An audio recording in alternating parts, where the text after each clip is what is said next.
அமைச்சர் KN நேரு மீது லஞ்ச ஒழிப்புத்துறை வழக்கு பதிவு செய்ய உத்தரவிடக் கோரி அதிமுக MP இன்பதுரை வழக்கு தொடுத்திருக்கிறார். விவரங்களுடன் நிகரானுடைய செய்தியாளர் மதன், இந்த வழக்குடைய பின்னணி என்ன?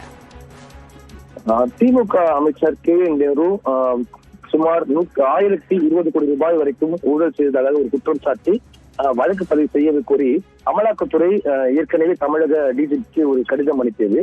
அதற்கு ஆதாரங்கள் அடிப்படையில் அந்த கடிதம் மற்றும் ஆதாரங்கள் அடிப்படையில் வழக்கு பதிவு செய்யுமாறு தற்போது அதிமுக MP IS இன்பதுரை ஏற்கனவே தமிழ்நாடு லஞ்ச ஒழிப்புத்துறைக்கு புகார் அளித்திருந்தார்.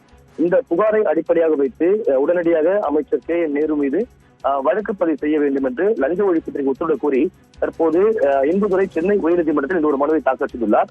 அதாவது ஊழல் எப்படி நிகழ்ந்தது என்பது தொடர்பாக அமலாக்கத்துறை தெளிவாக கூறியுள்ளது. அதன் அடிப்படையில் வழக்கு பதிவு செய்ய வேண்டும் என்று ஏற்கனவே கடந்த மாதம் லஞ்ச ஒழிப்புத்துறைக்கு புகார் மனு அளித்தும் கூட இதுவரைக்கும் எந்த ஒரு நடவடிக்கை எடுக்கவில்லை என்று தெரிவித்துள்ளார். எனவே அமைச்சர் KN நேரு மீது வழக்கு பதிவு செய்து நியாயமான முறையில் குறிப்பிட்ட காலத்திற்குள்ளாக விசாரணை நடத்தி முடிக்க வேண்டும் என்று இந்த மனுவில் தெரிவித்துள்ளார். இந்த மனு விரைவில் விசாரணைக்கு வரவுள்ளது. தகவலுக்கு நன்றி மதன்.